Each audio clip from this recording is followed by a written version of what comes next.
Hey, what the hell are you doing? How are you? My name is Nick Digilio. Thanks for checking out my YouTube channel, and you can check me out on Radio Misfits Podcast Network, radiomisfits.com. I have two podcasts there. They're free. You can listen and subscribe. They are free. The Nick D Podcast, that's this one right here. The Nick D Podcast is an entertainment, review, pop culture, funny, terrific, fun, awesome, entertaining, informative podcast that I've been doing now for over a year. We're well over 110 episodes. Actually, I think we're at 118, to be precise. And they include interviews with really cool people and celebrities and authors and guests and actors and actresses and really fun people. I do movie reviews. We talk about TV. We talk about music. We talk about books. We talk about everything. My partner is Esmeralda Leon, and we talk about pop culture and cool events and our lives and all kinds of cool stuff. We have interactive stuff with the subscribers as well. It's a fun podcast. You should listen, and it's free.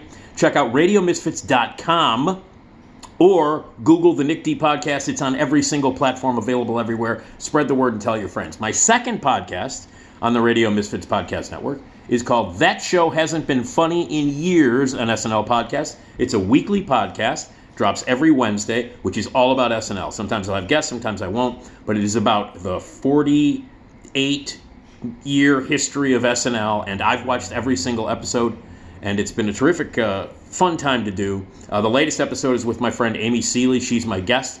She's a director and a writer and lives in L.A., and teaches sketch comedy writing and things like that. Graduate of Second City. We worked together at the Factory Theater for many years, and the podcast episode this week is all about the funniest and the best female cast members in the history of SNL. It's a really fun podcast, so you should check it out. Those two podcasts, Nick D Podcast, new episodes Tuesdays and Fridays.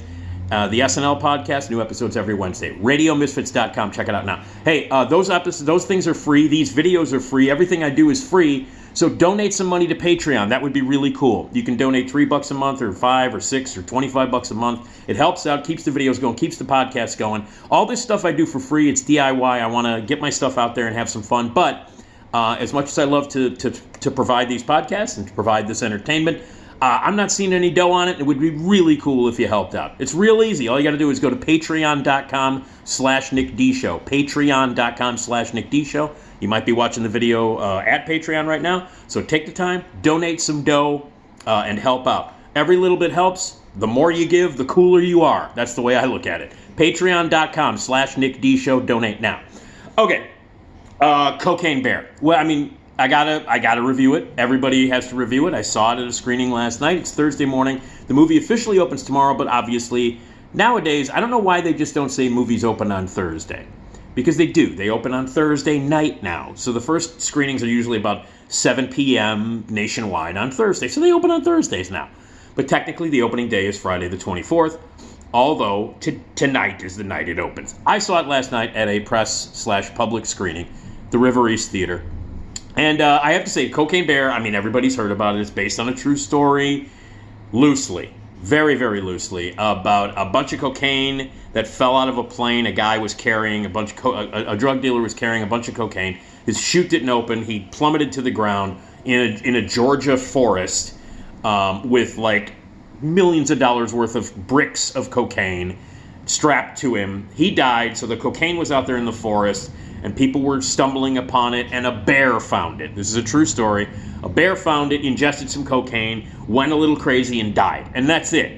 So this movie takes that, basically, a bear found some cocaine and died in real life, and took it and turned it into this insane, over-the-top, crazy farce about a bear that ingests a bunch of cocaine, gets hooked on cocaine, acts like a maniac, runs around mauling people for more cocaine.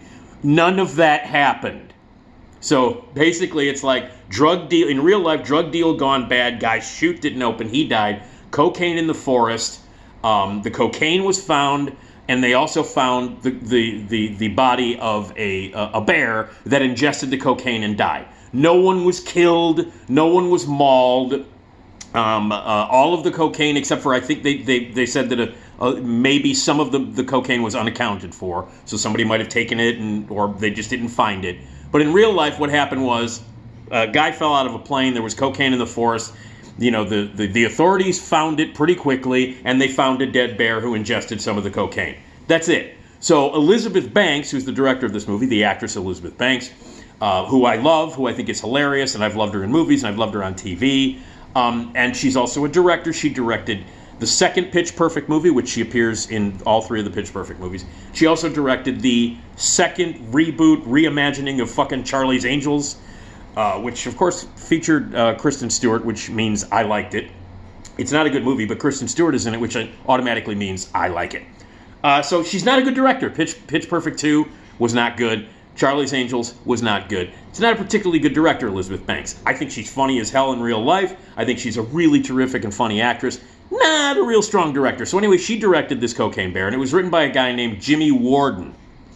And they basically take this premise, very short little premise, real true story, and they exaggerate it into this insanely over-the-top bloody farce where here's how they describe it at IMDb. This is the plot. An oddball group of cops, criminals, tourists, and teens converge on a Georgia forest where a huge black bear goes on a murderous rampage after unintentionally ingesting cocaine. And that's basically what happens. It's a bunch of oddball characters running around in the forest for specific reasons. The cops are looking for the cocaine, which has, been reported on news that it's there. And the criminals are the drug dealers who are part of the drug deal are looking for the cocaine to get the cocaine back. And there are some teens who are lost in the forest because they skipped school. And then there's the mother of one of the teens, played by Carrie Russell, who is looking for the teenagers, and she recruits a couple of forest rangers to help find them. So all of these disparate characters are running around. Meanwhile, there is a coke-addicted giant grizzly bear running around ripping people apart in very gory, very over-the-top, bloody, explicit fashion. And this movie fucking sucks. It's terrible.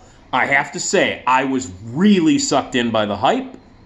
The ad campaign, terrific. Nice job, Universal. They did a great job advertising it. They did a great job getting people hyped about it. The commercials were great. The trailers were great. Everything was funny. They released a red band R-rated trailer very early on, right around the holidays, to emphasize the vulgarity. They got little kids swearing in it, so that's automatically funny. And they showed some of the blood and some of the gore. This is a really, really gory movie. Lots of blood, limbs getting ripped off left and right, blood, intestines flying out. It's an incredibly over-the-top, gory movie, but not in the good way. And I love gore, and I love over-the-top shit. It's all done obviously and stupidly. But anyway, they did a great job advertising the movie. One of the taglines was "Get in line." See, get it? It's a cocaine reference. And so Universal did a fantastic job sucking people in right around the holidays, dropping the trailers and doing the commercials and everything. And it's got a great cast where you think, oh, wow, the trailers are funny. The ad campaign is great. I can't wait to see it. Wow. Who doesn't want to see a giant bear high on cocaine ripping people apart? That's fantastic. I can't wait to see it. And they did a great job with it. And the cast, besides Carrie Russell, who fucking rules, obviously, Alden Ehrenreich, who played Han Solo in the Solo movie.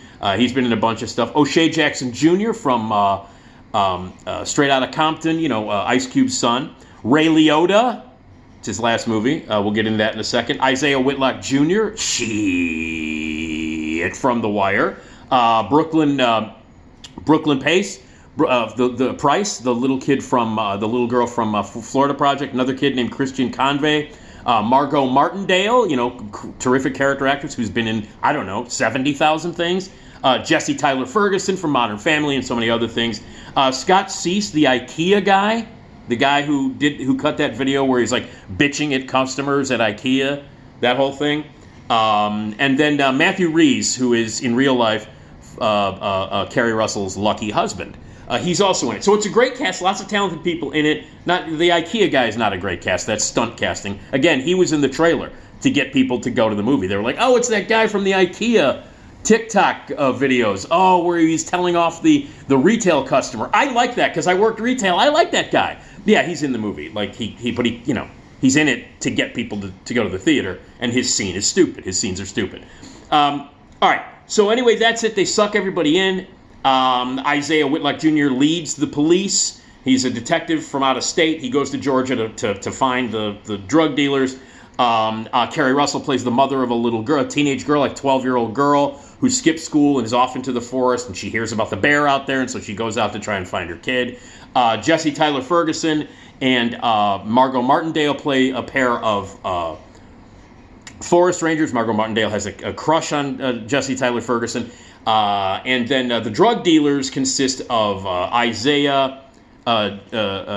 O'Shea Jackson Jr., and Alan Ehrenreich. They play drug dealers who work for Ray Liotta. Ray Liotta plays Han Solo's son, or father, in the movie. And they are sent to find the cocaine and bring the millions of dollars of cocaine back before everybody who was part of this cocaine deal gets killed by the drug dealers. So that's what happens. All these crazy people are in the forest. And then essentially what happens is it's scene after scene after scene of a cocaine, of a giant bear ingesting and eating and sniffing cocaine, going crazy, and then ripping people from limb to limb. And the people, by the way, are caricatures. None of the acting in this movie, none of the characters in this movie are even remotely interesting. It's all cliched, one note, usually really stupid Southerners, punks, drug dealing punks who stab each other. There's a scene in the bathroom where they try to jump O'Shea Jackson Jr., these idiots, and it's badly choreographed. The fight is terrible. It's really, really stupid. So the characters are one-dimensional, cliched, stupid Southern idiots, or stupid cops, or stupid drug dealers, or in the case of Carrie Russell, cliched, uninterested mom until her daughter is in danger, and the two teen kids who try to be cute. That's it. So every possible cliche, every stereotype you can imagine, from Southerners to cops to drug dealers to it's written by a guy named Jimmy Warden, as I said, and he's written a terrible script that is filled with cliched, one-dimensional, stereotypical characters.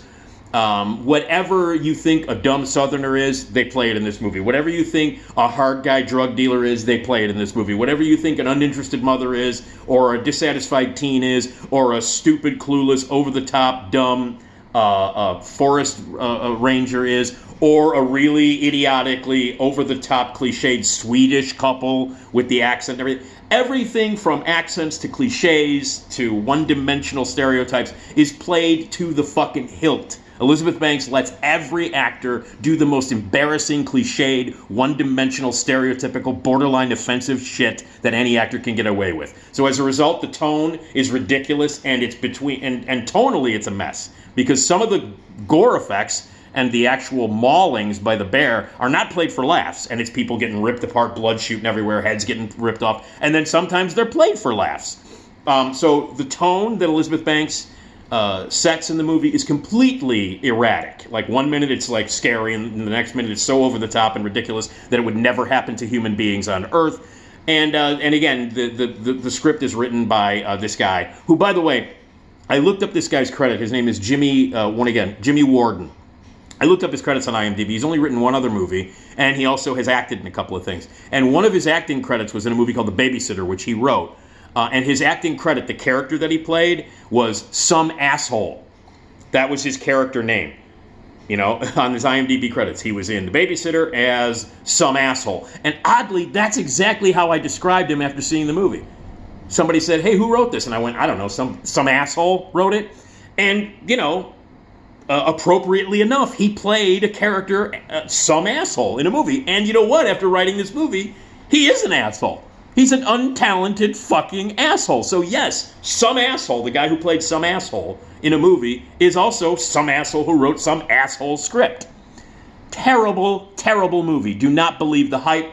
A lot of people are like, "Oh, I can't wait to see it." And I was one of those people. I was like, "Oh, this is going to be hilarious. It's going to be great." And for about 5 minutes, you're like, "Yay!" And then after Elizabeth Banks establishes the one-dimensional stereotypical tone and the style of it, and the fact that this is a one-joke movie. A one-joke movie, and the joke's not that funny, and the joke wears out its welcome in 2 fucking minutes. And that joke is, big crazy bear snorts cocaine and eats cocaine and goes crazy, and then the bear exhibits behavior that cokeheads have. He runs around, he sniffs stuff, he licks things, he gets horny, then he crashes, he falls asleep. In fact, at one point he passes out on top of Han Solo, and there's a whole scene that's like supposed to be played for laughs.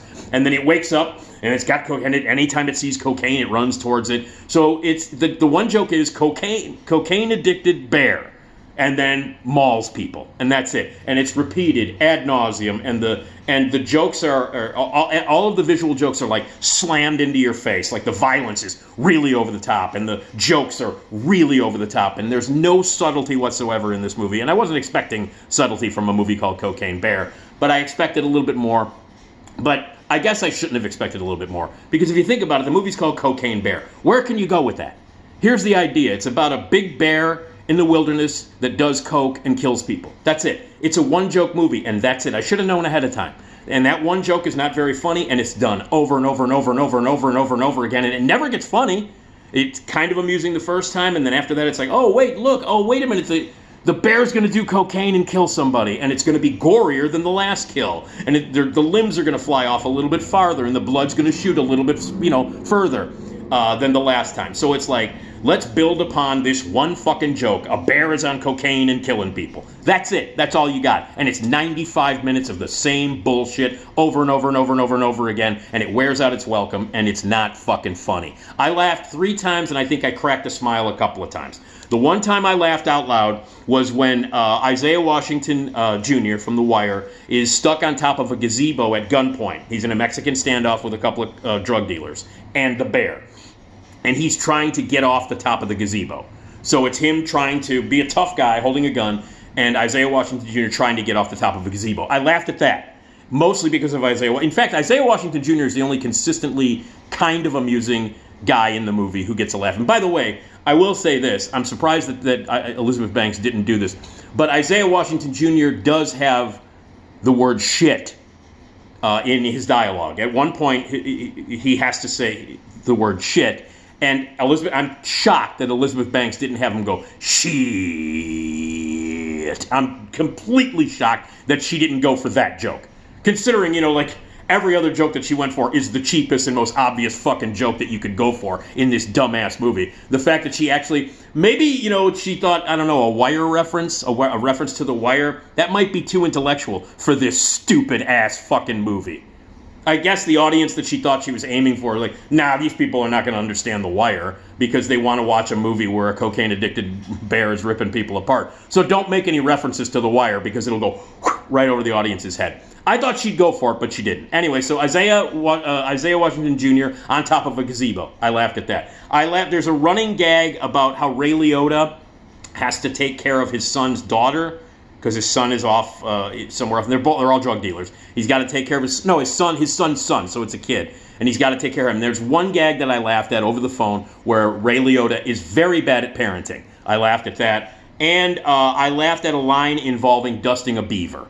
It's a really stupid one, stupid joke. Like, because there aren't any smart jokes in this movie at all. Not one. The jokes are, they rank from really fucking stupid to unbelievably jaw-droppingly, I cannot believe how fucking stupid this joke is. That's where they rank. So the dusting a beaver joke, which involves Margot Martindale. All right. So you got the cast here. Kerry Russell's completely wasted. She's barely in the movie. Aiden Ironike, the Han Solo guy, completely wasted in it. Osei Jackson Jr. has a couple of moments. He's the only one that has any kind of any sort of reality in this movie that tries to be grounded. Is Osei Jackson Jr. is the only one. So he has a couple of moments. Ray Liotta, I don't even want to fucking talk about it. He's ridiculous in it. He plays the drug dealer. He's in like 5 scenes. They probably shot his stuff in 4 days. And then the worst part of the movie is at the very end of this piece of shit. This, unbelievably stupid piece of shit movie. Giant credit on it, because this is Ray Liotta's last movie. He did one other one, I don't know if it's going to come out, but this is, for all intents and purposes, this is Ray Liotta's last movie. And after sitting through this stupid-ass movie, and it ends with a crazy fucking, there's a bunch of mid-final credits jokes, and at one point it just says, in loving memory of Ray Liotta. Yeah, I'm sure Ray Liotta is fucking thrilled that this is his last movie. I'm sure that Ray Liotta is thrilled that his legacy will be remembered by this movie being dedicated to him. I'm sure, like, Ray Liotta is in the netherworld going, Jesus Christ, this fucking movie is dedicated to me? Of all the movies I've made, I'm Ray Liotta, and of all the movies I've made, this fucking piece of shit, Cocaine Bear, is dedicated to me in loving memory of Ray Liotta. And that was like, to me, that was the straw that broke my back. Like, I was sat there and I hated the fucking movie, and then, in loving memory of Ray Liotta. Fuck off. Ray Liotta clearly didn't know he was going to die, took a paycheck to do this stupid-ass movie, and that's it. Trust me, he does not want to be remembered as, the guy in Cocaine Bear. He does not want this movie to be the one dedicated to him. Horrible. Margot Martindale, completely wasted in a terribly written role. She tries, she does the best forced comedy she can do. Jesse Tyler Ferguson is fucking embarrassingly bad in this movie. Every choice is completely over the top, but whatever. I mean, he's directed by Elizabeth Banks, who allows every actor in this movie to make horrible, over-the-top, false, forced, I am going to wring the laughs out of the audience choices. Every choice, every actor, except for like Kerry Russell and O'Shea Jackson make, is horrible and over the top. Especially Jesse Tyler Ferguson and Margot Martindale. It's just bad. And then the IKEA guy shows up and he gets mauled by a bear. And then, every joke is the same. It builds up in violence. It is a terrible fucking movie. It is a one-joke movie, and I should have known better. But I got sucked in by the ad campaign. I got sucked in by the viral stuff. I thought it was funny. I did, by the way, appreciate the fact that they do have, like, an 11 and 12-year-old ingesting cocaine in this movie. I thought, okay, and that's at the beginning of the movie before I was like kind of shaky on it, but gonna give it a chance. And when when you see like some 12-year-olds eating and then sniffing cocaine, I'm like, oh, okay, they're gonna go there. All right, and then they drop that completely. But like the scene where like two 11 or 12-year-olds are like scooping up cocaine and eating it and then kind of sniffing it, I thought, okay, that's cool. I think it's kind of funny to watch an 11-year-old do cocaine and what's going to happen after that. But that scene there's no payoff to it, and there's clearly no consequences to it. It was just something daring that Elizabeth Banks wanted to do, and also she turned it into a one-note, stupid, forced joke. So, Cocaine Bear is shit. Don't believe the hype. Okay? Do not believe the hype on this one. I got sucked in by the ad campaign, and I'm sure you did. I was looking forward to it. I couldn't wait to see it. It opens tonight, and I know it's going to make a ton of money over the weekend because everybody's going to go out and see it. I will say this, to be fair, the audience I saw it with last night at the press/public screening, they were laughing, they were loving it. I think the vibe in the room was really raucous and loud, and everybody seemed to be having a good time. I, however, was not. There were actually a couple of film critic colleagues of mine who walked out and thought, oh, you're being too hard on this movie. And I'm like, no, I'm not. It's a piece of fucking shit. It's Snakes on a Plane 2023, which I was really hoping it wouldn't be. I had a vibe. I was like, if this doesn't turn out good, it'll turn out to be Snakes on a Plane. And it is, except it's not as good. That's how bad this movie is. It's not as good as Snakes on a Plane. Think about that.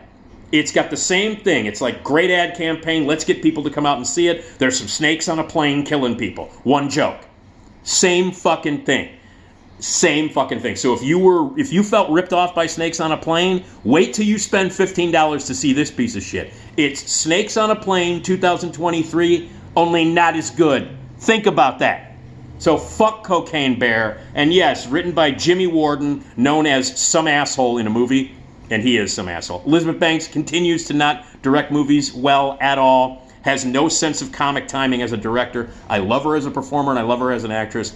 And a complete waste of my love, Kerry Russell. A complete waste. She tries the best she can. She's got the only role in the movie that doesn't really have any laugh lines. So she's stuck with that too. So anyway, despite having a great cast, including my love, Kerry Russell. She loves my show, by the way. I don't know if you know that. But it's a one-joke piece of shit. Cocaine Bear. Do not get addicted. I figured I'd throw in some Gene Shalit.